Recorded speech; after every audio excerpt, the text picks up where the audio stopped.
नमस्कार मंडळी.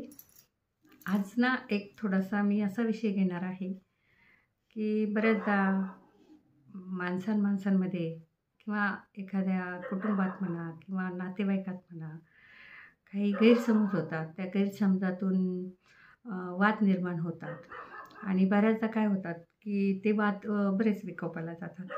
पण मला असं वाटतं, की जरी 2 व्यक्तीमध्ये व्यक्ती तितक्या प्रकृती असतात, जरी काही गैरसमज झाले किंवा काही झाले, तर पहिलं ते आपसात बोलून मिटवण्याचा प्रयत्न करावा आणि तो चुकीचा आहे, मी बरोबर आहे, हे ही थीम तर पहिली डोक्यातून काढावी. प्रत्येक माणूस चुकू शकतो. बिनचूक असं कोणीच नाही. चुका हे माणूस आहे, चुका होणारच. तर म्हणून आपण काही त्याचं चुकलं आणि मी बरोबर आहे असं नाही होत. तर पहिलं आपण आपल्या अंतर्मनात जाऊन आणि आत्मपरीक्षण करावं, की अरे माझं पण काही चुकतंय का? मी कुठं चुकतो का? आणि जर जाणवलं की हां, माझं पण हे चुकतं किंवा हे, तर थोडंसं तुम्ही हे करा ना, तुम्ही त्यात सुधारणा करा. तुमची चूक सुधारण्याचा प्रयत्न करा आणि चूक त्याची असू शकते, तुमची असू शकते. चुकातून चुका अजून वाढत जाण्यापेक्षा त्या चुका कुठेतरी थांबवल्या पाहिजे आणि समोरच्याला सांगा, की "अरे मलाही माझी चूक उमजली आणि तू पण थोडासा विचार करून बघ. माझ्या दृष्टीनं असं वाटतं, की तुझं हे चुकतंय. हे तुला पटतंय का?" पण हे कधी घडतं, जेव्हा समोरचा पण शांतपणे ऐकून घेईल आणि सुसंवाद होईल व्यवस्थित तेव्हा.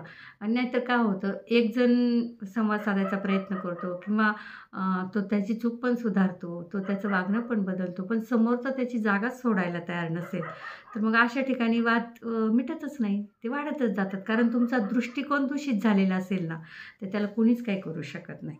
तर दृष्टिकोन नेहमी चांगला ठेवा. जे आपल्याला अपेक्षित आहे ते समोरच्यानं केलं पाहिजे असं वाटतं ना, तर समोरच्याला पण आपल्याकडून काहीतरी अपेक्षित आहे ना, हा पण विचार करायला पाहिजे ना.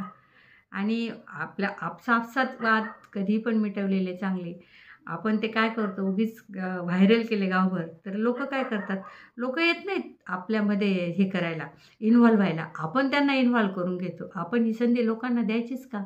काही चांगले सांगणारे असतात, काही अजून भडकवणारे पण असतात. तर आपण ठरवायचं, की आपल्यात आहेत ना, आपल्या घरातले वाद हे 4 भिंतीच्या आतच राहिले पाहिजे आणि 4 भिंतीतच मिटले पाहिजे. लोकांची काय गरज आहे? आपल्याला बुद्धी नाही, आपल्याला मत नाही, आपल्याला विचार नाही. मग आपण आपल्याच माणसाची वैर घेण्यापेक्षा आपण आपल्या माणसाला समजून घेतलेलं कधी चांगलं ना. मतभेद असावेत हो, पण ते मनभेदापर्यंत कधी पोहोचू द्यायचे नाही. सगळं चांगलं होईल, सगळे आनंदानं राहतील आणि सगळ्यांनी, मला तरी वाटतं, की याच्यावर विचार करावा, की माणसानं पहिलं स्वतःचं आत्मपरीक्षण करावं, की अरे माझं काही चुकतंय का? मग दुसऱ्याला जज करावं. काय वाटतं तुम्हाला?